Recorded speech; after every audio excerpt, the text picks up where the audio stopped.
Muy buenas noches. Esto es la continuación de la clase de teología sistemática. Esto es la continuación de la clase del 14 de octubre sobre Dios Padre. Vamos a andar muy apurado esta noche para terminar esta parte, para que ustedes lo pueden ver ahí en sus casas, para que podamos seguir con con Dios el Hijo la siguiente semana. Entonces, la voluntad de Dios y el pecado. Por lo tanto, el pecado está en el plan general de Dios. Sin embargo, Él no lo crea ni lo consiente en sus criaturas. No se deleita en el pecado, sino que lo ordena por decreto. Esto es importante para lograr el fin más sabio y santo, para traerse la gloria suprema. Entonces, Dios ordena por decreto que haya pecado para lograr el fin más sabio y santo y para traerse la gloria suprema.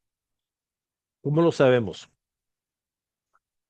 Vamos a leer este pasaje y recuerda que esto es sobre el faraón de Egipto, el líder más grande y altísimo en ese tiempo. Y vamos a ver lo que Dios dice sobre el faraón de Egipto. Romanos 9:17 y siguiendo, porque las escrituras dicen a Faraón: para esto mismo te he levantado, para demostrar mi poder en ti y para que mi nombre sea proclamado por toda la tierra.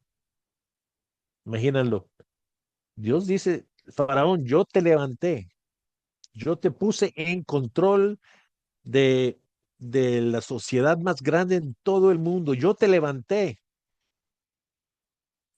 ¿Por qué? Para demostrar mi poder y para que mi nombre sea proclamado por toda la tierra. Recuerda que cuando los israelitas llegaron a la tierra prometida, los de allá tenían temor. ¿Por qué? Porque ellos habían escuchado del Dios de Israel. Entonces el faraón negando a Moisés, diciendo: no, no voy a soltar su gente. Ese fue pecado. Y él endureció su corazón y Dios endureció su corazón. ¿Por qué? Por este fin, para que mi nombre sea proclamado por toda la tierra y para que mi poder será mostrada. Siguiendo el versículo 18. Así que Dios tiene misericordia del que quiere, y el que quiere endurece. Entonces Pablo ahora anticipando la pregunta: si Dios endurece y Dios tiene misericordia con quien él quiera, entonces, ¿por qué pues todavía reprocha a Dios? ¿Por qué le culpa a Dios? ¿Por qué Dios le culpa al ser humano? Si Dios endurece y Dios tiene misericordia y Él es el que decide, ¿por qué le culpa al ser humano? Porque ¿quién resiste a su voluntad? Al contrario, Pablo responde: ¿quién eres tú, oh hombre, que le contestas a Dios? ¿Dirá acaso el objeto modelado al que lo modela? Otro versión dice: dirá el barro al alfarero o el vaso al alfarero. ¿Por qué me hiciste así? ¿O no tiene el alfarero derecho sobre el barro de hacer de la misma masa un vaso para uso deshonrable y otro para uso ordinario? Y que si Dios, aunque dispuesto a demostrar su ira y hacer notorio su poder, soportó con mucha paciencia los vasos de ira preparados para la destrucción. Escuchemos esto de nuevo. ¿O no tiene el alfarero, no tiene Dios el derecho de hacer de la misma masa, del mismo barro, Un vaso por honra, por glorificación, por gracia, y otro por deshonra. Otro vaso por la destrucción, el infierno.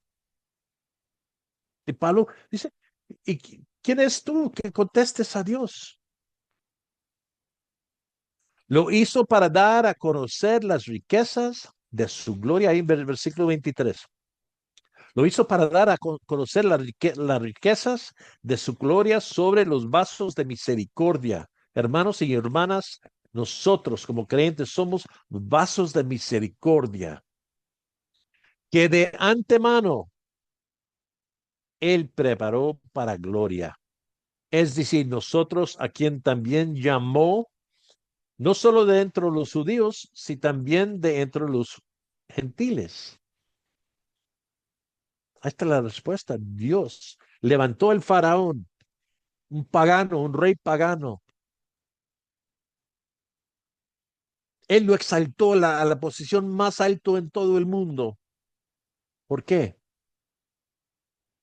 Para mostrar su poder y para que su nombre será conocido en todo el mundo.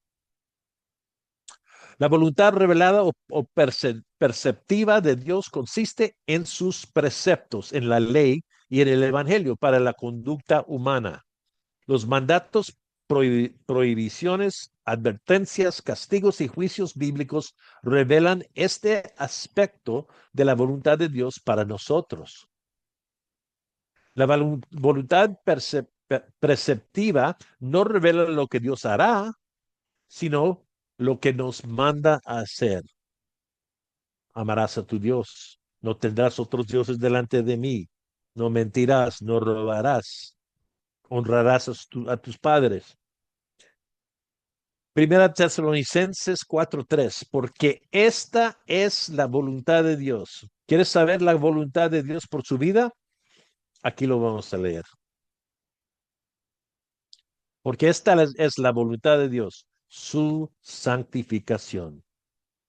Es decir, y él ahora explica qué es su santificación, es decir, que se abstengan de la inmoralidad sexual, que cada uno de ustedes sepa cómo poseer su propio vaso en santificación y honor, no en pasiones degradantes como los gentiles que no conocen a Dios. Que nadie peque ni defraude a su hermano en este asunto. Ahí está la voluntad de Dios por su vida. Primera Tesalonicenses 5, comenzando el versículo 12. Pero les rogamos, hermanos, que reconozcan a los que con diligencia trabajan entre ustedes y los dirigen en el Señor y los instruyen y que los tengan en muy alta estima con amor por causa de su trabajo. Y ahora, es la voluntad preceptiva. Aquí viene la voluntad de Dios por su vida. Vivan en paz los unos con los otros. Les exhortamos, hermanos, a que amonestan a los indisciplinados, animan a los desalentados, sostengan a los débiles y sean pacientes con todos. Miren que ninguno devuelva a otro mal por mal, sino que procuren siempre lo bueno los unos para con los otros y para con todos. Estén siempre gozosos, oren sin cesar, den gracias en todo, porque esta es la voluntad de Dios para ustedes en Cristo. ¿Cuál es la voluntad de Dios para nosotros en Cristo Jesús? Que vivamos en paz unos con los otros, que amonestamos a los indisciplinados. Esto es la voluntad preceptiva de Dios, la voluntad revelada de Dios. Esto es como Él quiere que vivamos. Primera de Pedro 2:15, porque esta es la voluntad de Dios. Muchos hoy día quieren conocer la voluntad secreta de Dios por nuestras vidas. ¿Qué trabajo debo conseguir? ¿Qué carro debo comprar? Mire, la manera de saber la voluntad de Dios por su vida es leer la palabra, obedecerla, pedirle a Él sabiduría, como dice en el libro de Santiago, hacer la decisión mejor y creer que Dios lo tiene todo en sus manos. Y si es una decisión grande sobre una casa o cuál universidad o si vas a entrar al ministerio, entonces ores, leas la palabra, pides consejos de personas mayores en el Señor que oren, que lean su palabra, piden sus consejos, piden a personas mayor en el Señor que te conocen su carácter y pídenles consejos. Ore, lea la palabra, haga la decisión mejor y cree que Dios es soberano.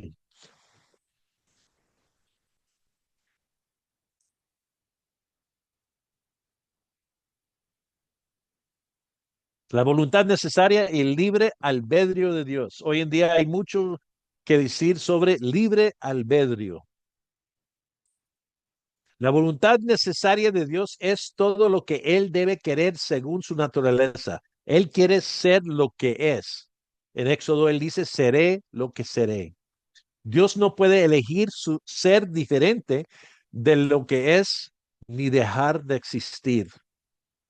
El libre albedrío de Dios incluye todo lo que Él decidió querer, pero que no tenía necesidad de querer según su naturaleza. No hay nada en la naturaleza de Dios que lo obligará a crear el universo ni a redimir a personas pecadoras. Sin embargo, Dios sí decidió crear y redimir, y estas fueron decisiones totalmente libres de su parte.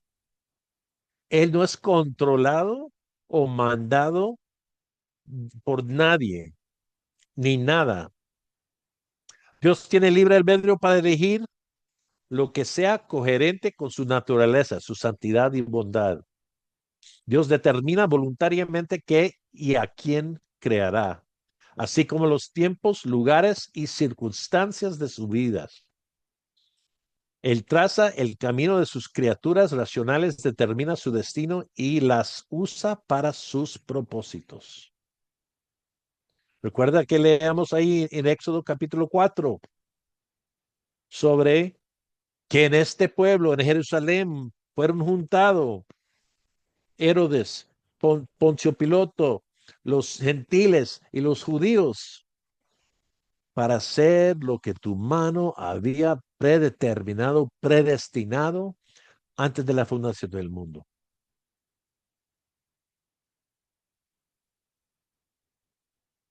Dios tiene razones para querer como lo hace, que lo inducen a elegir un fin en lugar de otro y un conjunto de medios para lograr un fin con preferencia a otros.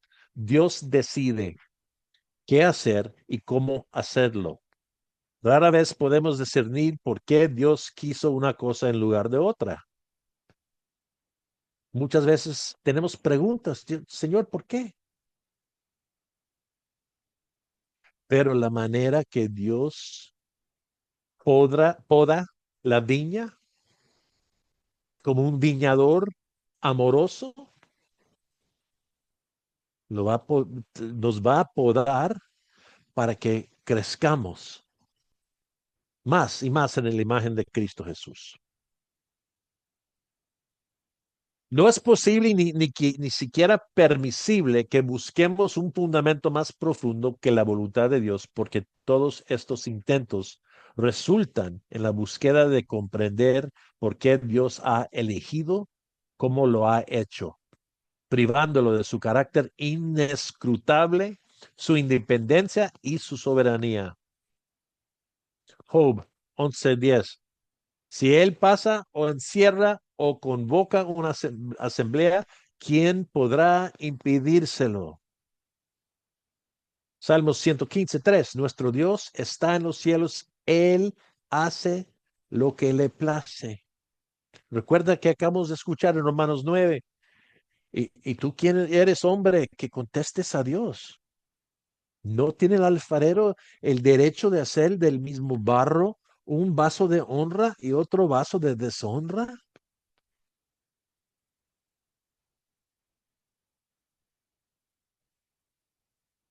Primera Corintios 12:11. Pero todas estas cosas las hace uno y el mismo Espíritu, distribuyendo individualmente a cada uno según su voluntad. Ahí veamos la tercera persona del Dios triuno haciendo lo que Él quiera, como Él decide. Y cuando tenemos preguntas, debemos ser como Job, que hizo así. Voy a cubrir mi boca. Yo no le voy a contestar, Señor. El poder soberano de Dios para ejecutar su voluntad. El poder en Dios puede llamarse la energía efectiva de su naturaleza. Dios no es una fuerza o energía, pero es la energía efectiva de su naturaleza o esa perfección de su ser por la cual es, Él es la causalidad absoluta y suprema. Si algo pasa en su vida, lindo, feo, grosero, no importa. Viene de la mano de Dios.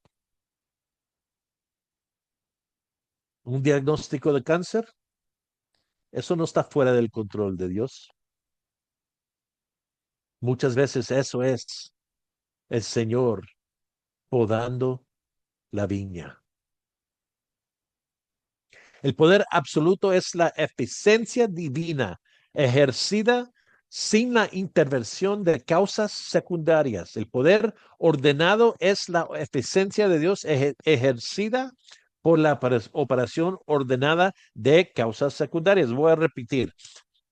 El poder absoluto es la eficiencia divina ejercida o ejercitado sin la intervención de causas secundarias. El poder ordenado es la eficiencia de Dios ejercida por la operación ordenada de causas secundarias. El puritano Stephen Charnock lo expresa de esta forma. Absoluto es el poder mediante el cual Dios puede hacer lo que no quiere hacer, pero es posible. Ordenado es el poder mediante el cual Dios realiza lo que ha decretado hacer, es decir, lo que ha ordenado y designado para que sea para que se ejerza. Si no tuviera el poder de hacer todo lo que podría querer, tal vez no tendría el poder de hacer todo lo que quiere. Eso fue el final de la cita de Stephen Chernow.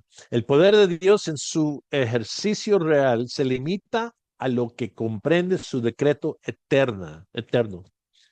El ejercicio de su poder no representa los límites de su poder. No podemos decir que las cosas que Dios no hace, no se hacen porque Él no puede hacerlas. Si quisiera, podría hacer más que eso. Y con esto podemos realizar de nuevo que cualquier cosa que pasa o cosa que no pasa en nuestras vidas, si te estás esperando un cheque para hacer un negocio y ese cheque no llegue a tiempo, Él tiene el control. Es porque Él lo quiso. Hay cosas que Dios no puede hacer. ¿Tiene Dios libre albedrío? No.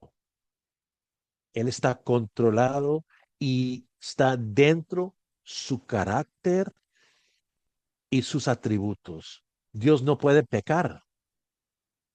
Entonces realmente no tiene libre albedrío, porque el libre albedrío de nosotros y de Dios está controlado, está dentro de nuestra naturaleza. Un ser humano incrédulo, un inconverso,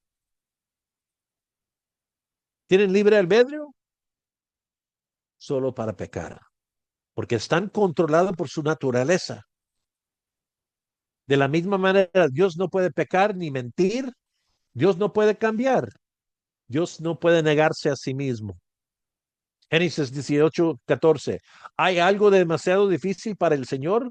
Volveré a ti al tiempo señalado por esto, por este tiempo el año próximo, y Sara tendrá un hijo. Sara, perdón. Jeremías 32:27. Yo soy el Señor, el Dios de toda carne. ¿Habrá algo imposible para mí? La providencia de Dios y la voluntad del hombre. Dios coopera con las cosas creadas en cada acción, dirigiendo sus propiedades distintivas para que actúen como lo hacen. Eso viene de la eh, teología sistemática de Wayne Grudem. Dios obra, trabaja o realiza todas las cosas según el designio de su voluntad. Ningún evento en la creación escapa de su providencia, ya sea al causarlo o al permitir que ocurre. Recordamos a Job. Satanás viene ahí, al trono de Dios. ¿Dónde has estado? Oh, por aquí, por allá. ¿Has considerado mi siervo Job? El Satanás es un perro amarrado por una cadena, es la mascota de Dios. Él no puede hacer nada que Dios no le permite hacer. Y en eso confiamos, que este mundo va a terminar de la forma que la Biblia dice. Si Él no está en control, no podemos confiar que va a haber la resurrección, que vamos a ser glorificados, que Cristo Jesús va a regresar. Uh, Dios, a ver, ok. Ok. Si Dios ejerce control providencial sobre todos los eventos, ¿somos libres en algún sentido? Tanto Berkhoff como Calvino defienden la idea de que somos libres en cierto sentido en lo que respecta a nuestras elecciones y acciones. Sin embargo, solo somos tan libres en nuestra toma de decisión y deseos como nuestra naturaleza nos permite. Yo tengo sed, yo voy a levantar mi pachón, yo voy a tomar agua. ¿Tengo libre albedrío? Sí, no soy un robot, pero también estoy controlado por mi naturaleza. Yo tenía sed, yo tomé. Fuera de estar en Cristo, solo el ser humano sin Cristo solo puede pecar. Si Bill Gates construye un hospital por huérfanos, es pecado. ¿Es buena cosa? Buena comparado a otras cosas, sí, pero es pecado, porque todo no es que no es hecho por fe, es pecado. Un libre albedrío absoluto significaría que podríamos hacer lo que quisiéramos. Sabemos entonces que nuestra voluntad no es absolutamente libre, porque hay cosas que podemos desear hacer que simplemente nos resultan imposible. No importa cuánto desees saltar del tejado y volar, sin ayuda mecánica ni energía externa, no puedes volar. Esto está fuera del ámbito de nuestra naturaleza, mis capacidades naturales. Además, ser libre nunca puede entenderse como algo ajeno al control de Dios, ni como la capacidad de tomar decisiones que no estén causadas por nada. Nuestra naturaleza influye en nuestra voluntad y establece límites para su ejercicio. La escritura es clara al afirmar que no podemos hacer lo correcto ni lo bueno sin la obra y el poder de Dios en nuestras vidas. Solo tienes que leer Romanos 3, versículo 10 al 20. No hay justo ni aun uno. No hay quien entiende, no hay quien haga lo bueno, ni siquiera uno. Tenemos la capacidad de tomar decisiones voluntarias que tienen efectos reales. Yo tenía sed, yo tomé mi pachón. Esto no es libre albedrío, sino una voluntad sujeta a nuestra naturaleza y esencia, así como la voluntad de Dios está sujeta a la suya. Él no puede pecar, mentir o negarse a sí mismo. Si observamos al jardín del Edén, vemos a Adán y Eva con libre albedrío, pero al decidir pecar voluntariamente tras la tentación, condenaron a todos sus descendientes por progresión natural a nacer con una voluntad sujeta, sometido, amarrado, encarcelado a una naturaleza caída y pecaminosa.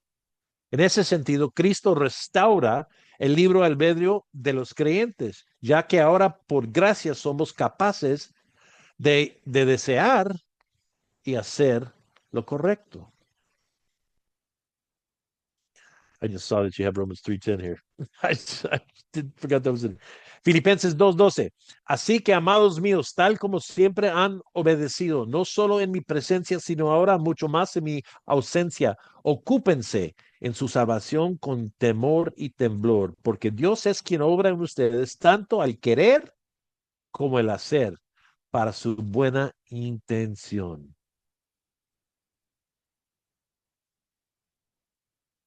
Somos pecaminosos fuera de Cristo con un albedrío amarrado y controlado por nuestra naturaleza. Ahora el Señor viene, abre nuestros ojos, el Espíritu Santo nos regenera, somos nacidos de nuevo, ahora tenemos una nueva naturaleza, pero también junto con la naturaleza pecaminosa. Por eso Pablo dice en Romanos, las cosas que debo hacer no los hago y las cosas que no debo hacer los hago. Ay de mí, ¿quién me va a rescatar de esta carne? Y en el material, ahí por falta de tiempo, voy a pasar unas citas que tengo aquí, pero Martín Lutero, en su libro La esclavitud de la voluntad, hay citas ahí que por favor vayan y lean.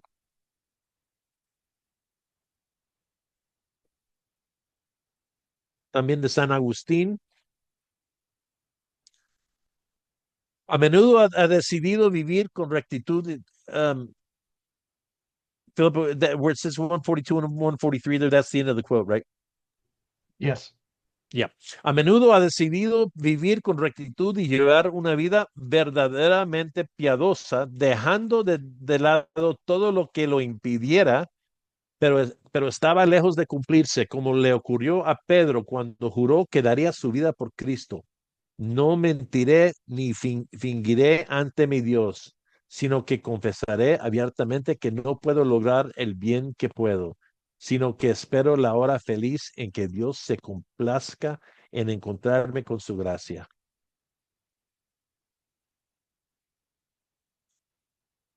Hay otra cita de San Agustín, otro de Jonathan Edwards.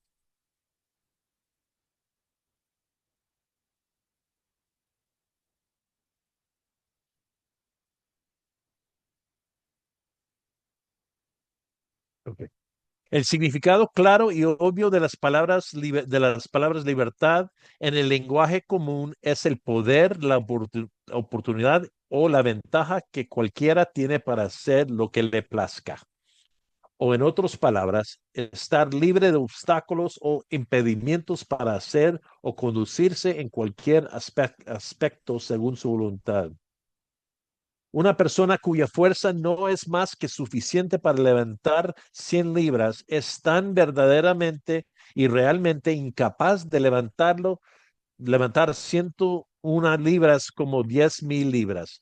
Pero sin embargo, está más lejos de poder levantar este último peso que el primero.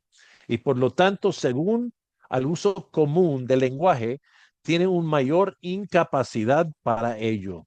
Lo mismo ocurre con la incapacidad moral.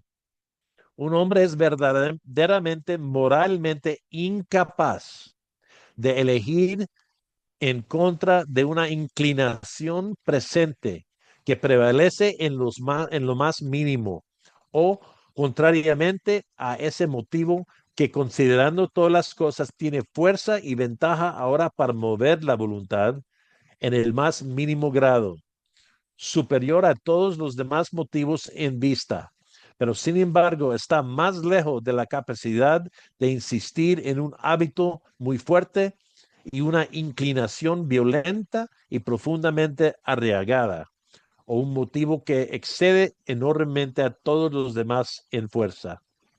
Nuestra voluntad está limitada por nuestra naturaleza.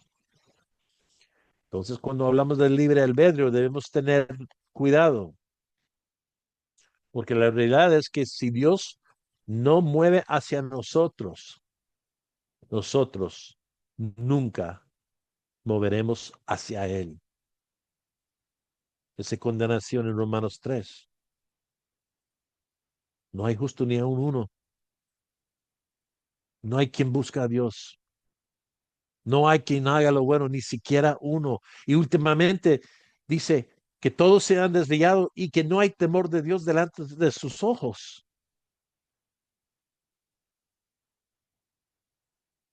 La libertad de una persona está restringida por su naturaleza, como se describe en las escrituras, y su libro y su libre albedrío es coherente con la predestinación de Dios. En otras palabras, solo puede elegir lo que su naturaleza pecaminosa o regenerada le permita. El libre albedrío libertario afirma que la voluntad de la persona no está restringida por su naturaleza pecaminosa y que aún puede elegir o aceptar a Dios libremente. Dos subdivisiones del libre albedrío libertarios serían el libre albedrío absoluto abierto. Esto es teísmo abierto, que sostiene que Dios no puede conocer las decisiones del hombre hasta que ocurren. Y el libre albedrío absoluto no abierto afirma que Dios puede conocer las decisiones del hombre, pero no puede determinarlas. Presencia, pero una visión distorsionada de la presencia que implica únicamente conocer los hechos tal como sucederán. Si Dios está mirando hacia el futuro para ver si tú, hermano y hermana, usted movió hacia Él y hizo una como se gusta, lo usan hoy día, decidir por Cristo. Yo decidí a seguir a Cristo. Entonces, si esto es el Dios que existe, no es el Dios de la Biblia. El Dios de la Biblia no está mirando hacia el futuro, no está aprendiendo nada. El mismo hecho que Adán y Eva pecaron en el jardín para que últimamente tendrá que venir un Salvador, un Mesías, un Cordero sin mancha para pagar la deuda de los pecados de los que Dios había amado antes de la fundación del mundo. Esto es el Dios que existe, el Dios que está en control de todo. Si Él está mirando hacia el futuro para ver si tú decides para Él no está en control. Y esto no es el Dios de la Biblia. Como hemos visto desde la fecha primera hasta hoy, esto no es el Dios que es revelado en las palabras. Primera Corintios 2:14. Pero el hombre natural no acepta, no percibe las cosas del Espíritu de Dios, porque para él son locura, son necedad y no las puede entender, porque son cosas que se hay de discernir, que se hay de discernir espiritualmente. Cuando nosotros evangelizamos a una persona, ellos no pueden entender lo que estamos diciendo. Una persona incrédulo puede leer la Biblia y sí, hay cuentos sí, de Jesús y Lucas y son pescadores y sanó a al ciego, como una historia, ¿verdad? Pero no pueden discernir la vida y la verdad, porque se ha de discernir espiritualmente. No pueden entender, no comprenden ni entienden la verdad de la Biblia y cosas espirituales, ni el Evangelio. Está claramente, no pueden. Entonces la pregunta debe ser, ¿quién podrá ser salvo? Romanos 3:10, como está escrito, no hay justo ni aun uno, no hay quien entienda, no hay quien busque a Dios, todos se han desviado, aún se hicieron inútiles, no hay quien haga lo bueno, no hay ni siquiera uno. Romanos 6:16, ¿no saben ustedes que cuando se presentan como esclavos a alguien para obedecerle, son esclavos de aquel a quien obedecen? Ya sea del pecado para muerte o de la obediencia para justicia. Pero gracias a Dios que aunque ustedes eran esclavos del pecado, se hicieron obedientes de corazón a aquella forma de doctrina a la que fueron entregados. Y habiendo sido libertados del pecado, ustedes se han hecho siervos de la justicia. Esto es importantísimo. Todo aquel que cree en Jesús solo lo hace porque Dios le ha concedido creer.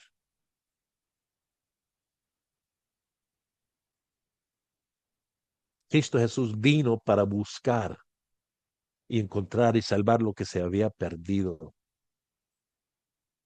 No, el ser humano sin Cristo, el incrédulo, no busca a Cristo. Es como un ladrón, no sale buscando a la policía. Ahí en Juan 3 dice, porque amaron la oscuridad y no quieren la luz. Filipenses 1:29, porque a ustedes se les ha concedido por amor de Cristo no solo creer en Él, sino también sufrir por Él. Se les ha concedido. La fe y el arrepentimiento son regalos de Dios. Juan 1:12. Pero a todos los que lo recibieron, les dio el derecho de llegar a ser hijos de Dios, es decir, a los que creen en su nombre, que no nacieron de sangre, ni de la voluntad de la carne, ni de la voluntad del hombre, sino de Dios.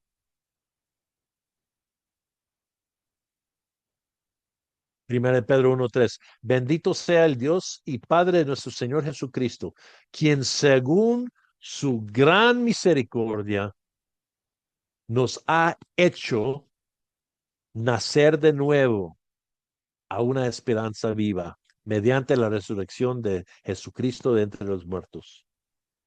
Según la gran misericordia de Dios, Él nos ha hecho nacer de nuevo.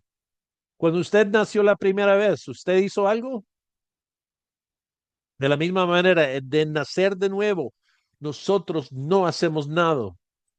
Cada uno, un creyente nuevo, recién, ¿qué dice? Yo me salvé. No, no. Dice, el Señor me salvó. Tenemos ceguera espiritual. Andamos detrás del príncipe del potestad del aire, andando en tinieblas. Romanos 1, necio, cambiando la verdad por una mentira. Y todos nosotros podemos decir que había un tiempo que un día las luces aprendieron. Yo quiero a Jesús. Yo antes no quería nada de Jesús, pero ahora sí quiero de Jesús. ¿Qué pasó? ¿Te pusiste más inteligente, más sabio? No. El Espíritu Santo sopló vida donde había muerto. Segundo Tesalonicenses 2:13. Pero nosotros siempre tenemos que dar gracias a Dios por ustedes, hermanos amados por el Señor, porque Dios los ha escogido desde el principio para salvación. Romanos 9:16. Así que no depende del que quiere ni del que corre, sino de Dios que tiene misericordia. Y dos versículos más adelante en el 9:18. Así que Dios tiene misericordia del que quiera y el que quiera endurece. Todo ser humano está espiritualmente muerto, no enfermo, no casi muerto, muerto. Y los muertos necesitan vida. Jesús dice, venid a mí para que tengas vida. ¿Qué puede hacer un cadáver? Nada. Oler, ¿verdad? Después de 3, 4 días, huelen feo. Pero un cadáver no puede abrir un ojo, no puede levantar la mano, no puede venir adelante en un culto, no puede hacer una decisión. Un cadáver es un muerto. Y nosotros, antes de que el Señor nos dio vida, estábamos muertos ahí en Efesios. Cuando estabais muertos en sus delitos y pecados, el Señor te dio vida. Esta vida solo se encuentra en Cristo. Él dice, venid a mí. Hay vida en Jesucristo solo para quienes la buscan. Entonces hay que venir. Nadie vendrá por elección propia. No estamos dispuestos a venir. Cuando entendemos la depravidad total del ser humano, lea Romanos 5.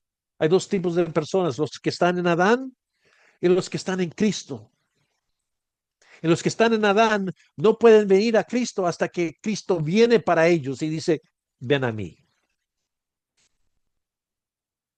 Juan 6:35, Jesús le dijo, yo soy el pan de la vida. El que viene a mí no tendrá hambre y el que cree en mí nunca tendrá sed. Pero ya les dije que aunque me han visto, no creen. Todo lo que el Padre me da, vendrá a mí. Todo lo que el Padre me da, vendrá a mí. Y al que viene a mí, de ningún modo lo echaré fuera. Ahí está la aseguración de salvación.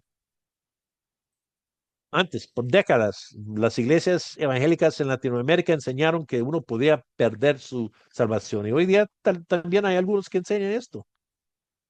Si yo me salvé a mí mismo, entonces la salvación se puede perder. Yo lo perdería todos los días. Eso es una cita de John MacArthur.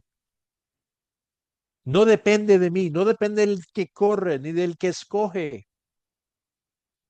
Depende en Dios, quien da misericordia. Y esta es la voluntad, ahí en versículo 39. Y esta es la voluntad de que me envió, que de todo lo que Él me ha dado, yo no pierda nada, sino que lo resucite en el día final. Porque esta es la voluntad de mi Padre, de que todo aquel que ve al Hijo y cree en Él tenga vida eterna, y yo mismo lo resucitaré en el día final. Juan 6:43. Jesús le dijo, no murmuren entre sí. Nadie, no dijo algunos, dijo nadie puede venir a mí, sino lo trae el Padre que me envió, y yo lo resucitaré en el día final. ¿Quién puede venir a Jesús por su propia cuenta? Nadie.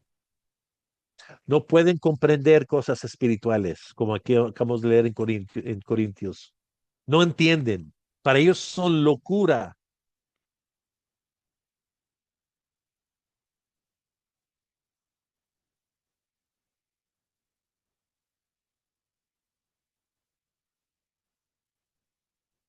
Siguiendo ahí en versículo 43, Juan 6:46, perdón. Eh, Juan 6:46. No es que alguien haya visto al Padre, sino aquel que viene de Dios. Él ha visto al Padre. En verdad les digo, el que cree tiene vida eterna. Yo soy el pan de la vida. Los padres de ustedes comieron el maná en el desierto y murieron. Este es el pan que desciende del cielo para que el que coma de él no muera. Yo soy el pan vivo que descendió del cielo. Si alguien come de este pan, vivirá para siempre. Y el pan que yo también daré para la vida del mundo es mi carne. Ok, ya vamos aterrizando en la conclusión. Dios elige primero y solo aquellos a quienes Él elige vendrán a Él. Ni uno más, ni uno menos. Simplemente, si quieres verlo en un versículo, vaya a Apocalipsis 13:8. Todos, y lo estoy citando de memoria, entonces no sea Reina Valera perfecta, pero vaya y búsquelo. Apocalipsis 13:8. Todos servirán a la bestia, menos cuyos nombres están escritos en la vida, en el libro de la vida del Cordero inmolado antes de la fundación del mundo. Yo crecí casi toda mi vida creyendo que cuando el Señor me salvó, ahí es cuando escribió mi nombre en el libro del Cordero, el libro de la vida. Todos servirán, no algunos, todos servirán a la bestia, menos cuyos nombres fueron escritos en el libro de la vida del Cordero inmolado antes de la fundación del mundo.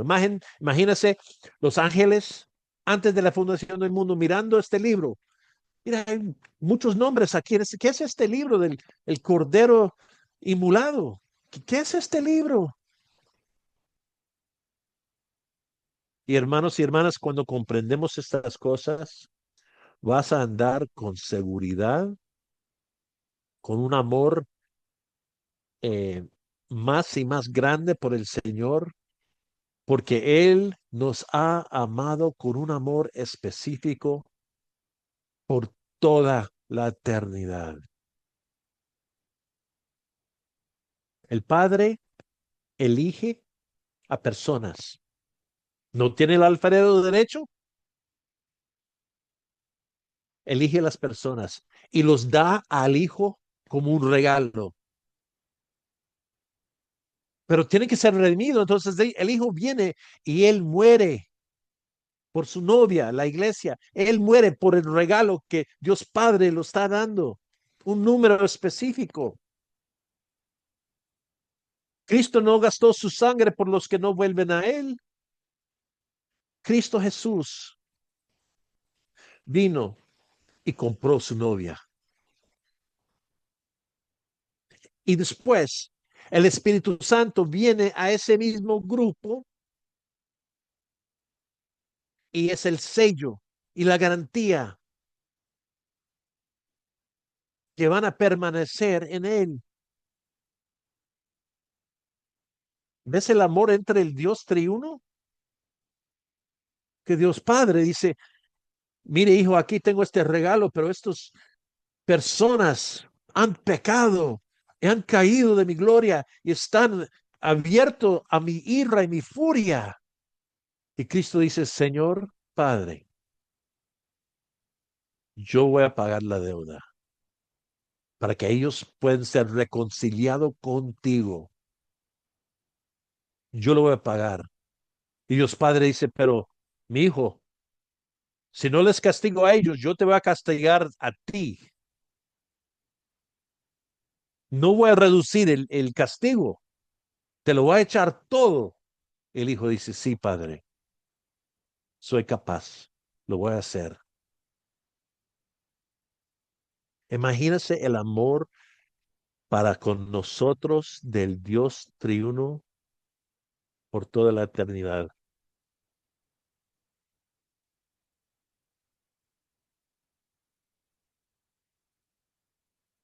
Primero en la eternidad pasada eligió a los elegidos.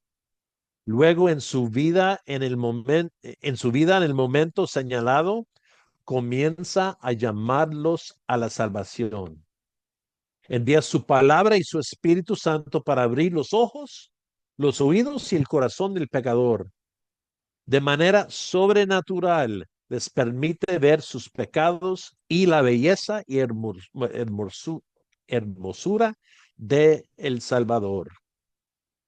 les da el don de la fe para creer, arrepentirse y someterse y corren tras Jesús, suplicando salvación. Si lo hicieron por voluntad propia, pero solo después de que Dios les dio la capacidad de ver y creer mediante el don de la fe. Y Dios le dice claramente al hombre que fue un don gratuito y que no debe jactarse. Martín Lutero dice esto: si alguien atribuye algo de la salvación, incluso lo más mínimo, al libre albedrío humano, no sabe nada de la gracia y no ha aprendido bien de Jesucristo. Charles Spurgeon predicó esto: la doctrina del libre albedrío magnifica al hombre hasta convertirlo en Dios. Declara nulos los propósitos de Dios, ya que no pueden llevarse a cabo a menos que los hombres estén dispuestos. Convierte la voluntad de Dios en un siervo sumiso a la voluntad del hombre. Y todo el pacto de gracia depende de la acción humana. Al negar la elección por injusticia, considera a Dios deudor de los pecadores. No subo a este púlpito esperando que alguien por su propia voluntad regrese a Cristo. Mi esperanza reside en otra parte. Espero que mi maestro se apodere de algunos de ellos y les diga: eres mío y serás mío. Te reclamo para mí. Mi esperanza surge de la gratitud de la gracia y no del libre albedrío. Fue R.C. Sproul quien dijo: todo el mundo está corriendo fuera de la presencia de Dios lo más rápido posible. No quieren nada de Dios. Así dice la Biblia. Ajenos de la vida por la dureza de sus corazones. No pueden comprender cosas espirituales. No quieren nada de Dios. Viven en tinieblas y oscuridad y no quieren la luz. Todo el mundo está corriendo fuera de la presencia de Dios. Y Dios en su misericordia dice: tú no, ven a mí, tú eres mío, ven acá, tú eres mío. Cada uno de nosotros, si lo pensamos, podemos decir que no queríamos nada de Dios hasta que Él nos dio las ganas, el deseo, nos abrió los ojos para ver la gloria de Dios en Cristo Jesús. Pues que Dios no salva a todas las personas, todo el mundo, es injusto. No queremos justicia. Justicia será castigar a todos. Queremos misericordia y gracia. Y si Dios te ha dado vida nueva, si Dios te ha abierto los ojos y los oídos y estás en Cristo hoy día, entonces su deber es llevar este mensaje a los demás que todavía andan en tinieblas. Somos mendigos diciendo a otros mendigos dónde conseguir pan. El creyente verdadero es una persona humilde. Somos objetos de gracia.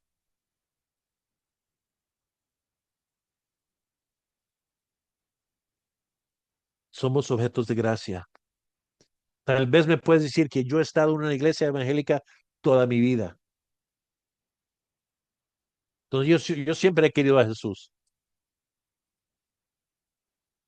La realidad es que había un punto en su vida cuando Dios te dio vida, te regaló vida por medio del Espíritu Santo. Ahora de corazón, de profundidad de su alma, quieres a Jesús. Porque es que mañana vas a amanecer todavía un creyente. Porque Dios te tiene en sus manos y no te va a perder, no te va a soltar. En el oración del alto sacerdote en Juan 17, oración de Jesucristo. Él dice, yo no oro por todo el mundo, yo oro solo por los que tú me has dado. Entonces, cuando pensamos mucho del libre albedrío, que no es el hombre que decide, eso es exaltar al ser humano y disminuir a Dios.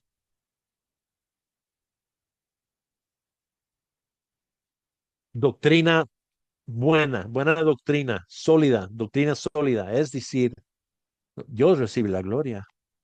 Y si yo hice cualquier cosa, cualquier movimiento hacia Dios primero, yo puedo jactar,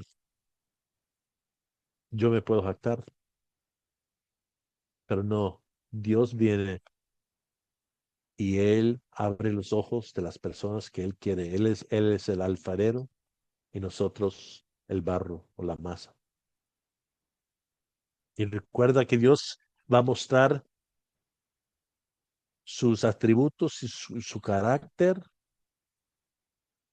tanto en su ira y furia contra los que no vuelven a Él, en castigarlos por la eternidad. Él será glorificado en mostrar su santidad y su justicia, tanto como mostrar su gracia y su amor para con nosotros. Es con perfecto ira hay perfecto amor. No hay perfecto amor sin perfecto ira contra todo que va en contra de ese amor, esa santidad. Por eso tuvo que venir el Hijo de Dios, para comprar su novia. Por favor, lean el material y lo siento mucho que no pudimos terminar solo en pero como has visto, es mucha información. Y recuerda, apunten sus notas, sus preguntas y mándalos ahí en el chat para que las últimas dos sesiones podemos estar ahí ya listo con las preguntas y poder responderlos, porque sé que estos son verdades profundas, son verdades que a veces tal vez es nuevo para ustedes o para alguno de ustedes, pero nosotros estamos contentos en utilizar la palabra de Dios en responder a estas preguntas, porque eso es donde encontramos la verdad, no en mi opinión, no en la opinión de otro hombre, aunque sea de hace siglos, un ser humano, pero en las escrituras. Entonces nosotros siempre vamos a ir a las escrituras para mostrar, para contestar las preguntas. Y espero que el Espíritu Santo, por medio de su palabra, les va a traer a ustedes un paz y un gozo en saber esto. Cuando yo reconocí la soberanía de Dios en salvación, me liberó evangelizar a quien sea. Yo antes tenía temor. ¿Qué es que si digo algo incorrecto y ellos se van más lejos de Dios que estén? ¿O se enojan? ¿O qué? No, no, el ser humano sin Cristo ya está lo más lejos que ellos pueden estar de Dios y están tratando de andar más y más lejos. Pero es por medio de la locura que predicamos, el Evangelio, que Dios es digno para dar vida y luz. Dios le bendiga. Feliz noche.